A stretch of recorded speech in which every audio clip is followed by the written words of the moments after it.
2, 3, 4, 5. Breathe. Come on, Annie. You got a lot to live for, child. Very good, ladies. You just got your green light. You've saved Annie. Well, I'll take your word for it, but she doesn't look any better than when we came in. Of course, in a real emergency, you'd keep this up until the victim was revived or until help comes. Thank you, ladies. You can take your seats now. Florence Johnston saves a life. Film at 11. Okay. Let's see now. Who's next? How about you two? No, thank you. Oh, come on. Yeah, she won't bite. Yeah, come on. It's easy. Now, please, just pick someone else. Look, everyone has to try. You might as well come up. I said just pick someone else. But I picked you. Well, you picked wrong. Hey, come on now. We're all friends here. Well, you may all be friends, but we don't touch anything that's been kissed by a nigger.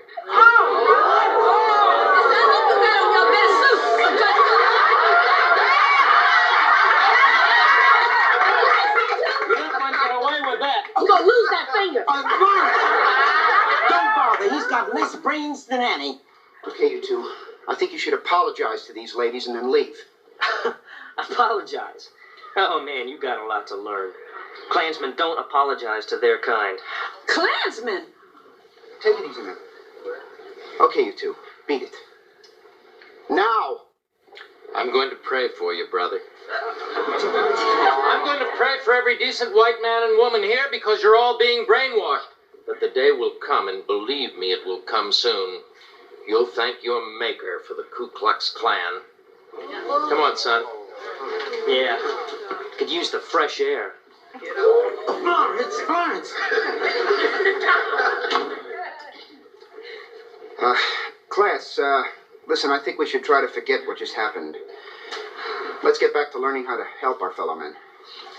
Florence, are you okay? Yeah, I'm okay. But if I ever catch that turkey alone, I'm going to grab him by his legs, pretend he's a wishbone, and make my wish. Living in the same building with her? Hello. I tell you, Dwayne, I'm going to call the manager right away and reserve that rec room. We're going to have a little meeting of our own tonight. Good idea, Dad. It's about time we took some action. Yeah, something's got to be done now about the lowlife that's infecting this building. Excuse me. I'm in 14D. I couldn't help overhearing. Are you planning a meeting tonight? You bet we are. We're going to get some of the tenants together and discuss the unsavory element around here, if you know what I mean. Oh, I know exactly what you mean. My name's Tom Willis. Oh, my name is Herbert Purcell. This is my son, Dwayne. Oh, hi, Dwayne. Hi. Yes, we just moved into the building. Had no idea the mess going on around here. Oh, it's terrible, isn't it? My apartment was just broken into. Oh, that figures. My son and I were nearly attacked a few minutes ago. Well, this meeting tonight ought to help put a stop to that kind of thing. Great. It's time we showed them that we're not going to be pushed around anymore. Yeah. Dad says people like us have to band together or else none of us will be safe. Well, that's exactly what I've been saying. Oh, what time is your meeting tonight? Oh, let's say 7 o'clock in the rec room. Oh, I'll be there. Oh, hey, I know somebody else who might like to come. Fine, bring him along, Tom. Is he our kind of man? Oh, yes, he is. I think you're really going to like my friend George. George, Florence, and I were insulted at our CPR class. What? The insult was nigger, and the people were Klansmen. Klansmen? Ku Klux Klansmen? That's right. In New York? In this building? That's right. Let me get the baseball bat. What's the matter with you two? We can't solve this problem with baseball bats. Right. You got any lead pipes around here? Florence, please. Look, Miss Jefferson, I don't like that word coming from our own people. And when a white man says it, I want to make sure he only says it one time. Florence, remember what the Bible says. Love thine enemies. Yeah. And what you do to the least of thy brethren, you have also done to me. And they sure are the least of his brethren. You're right, Miss Jefferson. We got to love our enemies. That's right. No matter how rude they've been. Look, Weezy, one minute they're rude, the next minute they're burning a cross on your balcony. You remember Mama's cousin, Elvin? No. I guess not, because he's not around anymore. Well, some people down south got the idea that he had raped this white girl, even though he was 50 miles away when it happened. So they threw him in jail. That's terrible. Oh, no. Not half as terrible as the Klan burning the jail down around him. Pretty rude, huh? Look, Florence, you think those men are still in the building? George, please don't do anything rash. Look, Weezy, I'm not thinking about rashes. I'm thinking more about bruises. Because if I find out who they are, I'm going to grab them by their tonsils and turn them inside out. Well, that won't make you any better than they are, George. Now, if they're stupid enough to live their lives hating, then let them. But sooner or later, they are going to be eaten up by their own hate. Look, Weezy, there's only two ways to handle the Klan. George, great news! The tenants are having a meeting at 7 o'clock tonight. Look, Wilson, we got bigger trouble. There are Klansmen in the building. What? You mean the KKK? No, the Beverly Hillbillies. I can't believe it! What's happening to this building? I don't know.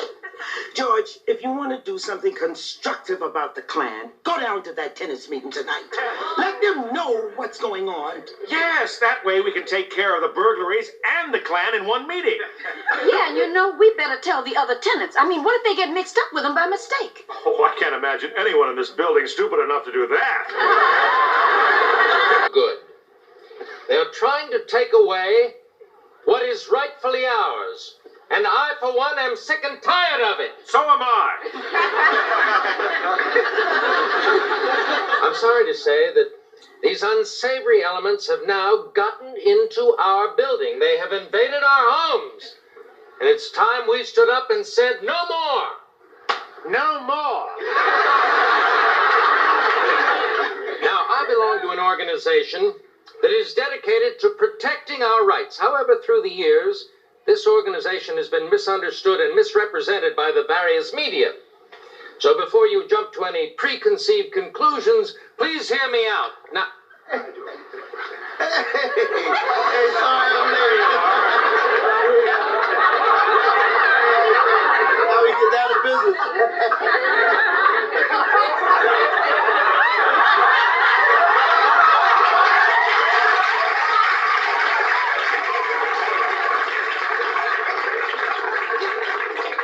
Don't mind me, go right ahead.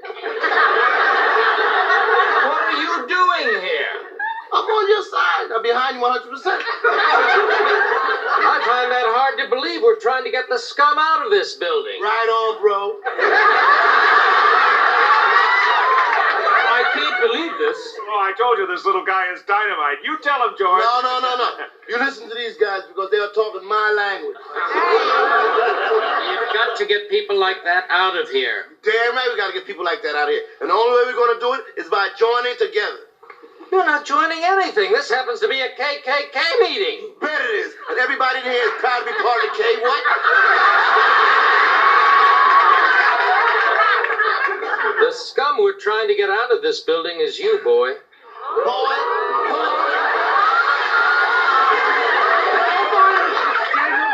We are dedicated to white supremacy, but not through violence. Well, that's all you bigots have ever taught is violence. Tom, that's the old Klan, not the new Klan. Look, garbage, it still stinks no matter how fresh it is. Good one, Mr. J. Okay, you want to talk about garbage? I'll tell you what's garbage. The people on welfare living off white people's money, that's garbage. The people who are robbing white stores, tearing down white schools, there's your garbage, mister. You and your kind, you personify garbage. None of that is true. You just hope by saying it enough times people will begin to believe it. You don't know what you're talking about, Tom. Oh, really? Well, for your information, I happen to be married to a black woman, and I Then, don't have to sir, stand you are a black man. Now get out of here. Take that foreigner and your nigger-loving friend here with you. Oh, that's enough. Now, hold it right there. It's one thing hearing it from you, but when you start feeding that trash to your kid... My son knows the truth and isn't afraid to speak it. Now, we'd appreciate it if you'd leave, because we don't like talking to Negroes. Don't worry, you don't have to do no talk with my fist shoved down your throat. And you call me violent? Well, you're living proof that white is right, that we are superior, that white supremacy is the salvation of this country. Dad! Dad! Oh, no. It's his heart. He's got a bad heart. You took the CPR course, kid. Help it. I don't know. We left early. Does anyone know what to do? Please.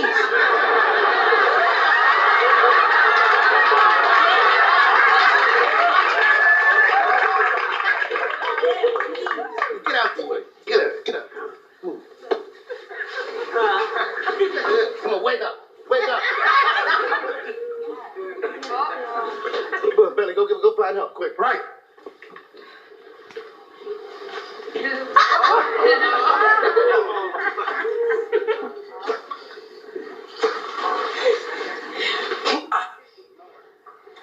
Come on. Breathe, you bastard. Mr. J, do you realize what you've done? Yeah, a real stupid thing. You know, you saved a man's life. Well, that guy don't deserve to live. Oh, George, I know he's despicable, but everyone deserves to live. You did the right thing. Oh, yeah? Then why do I feel like I just got kicked in my stomach? You don't know, Willis. He wouldn't like nothing better but to see me swinging at the end of a rope. But for a second, you forgot that and just saw another human being. Yes, and that makes you a better man than he can ever hope to be. Mr. J, you breathed the life back into him. I should have inhaled.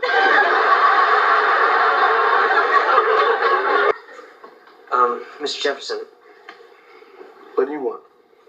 Well, I just wanted to thank you for saving my dad's life. Oh, forget it. It's okay.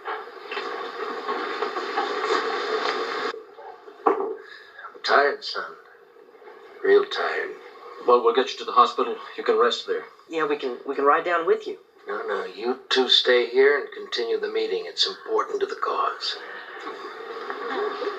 Dad. Well, the paramedic said if Mr. Jefferson hadn't given you CPR, you wouldn't have made it.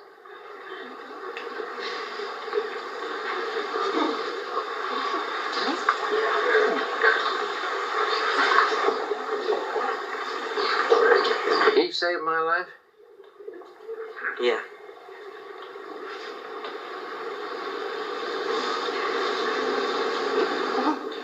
You should have let me die.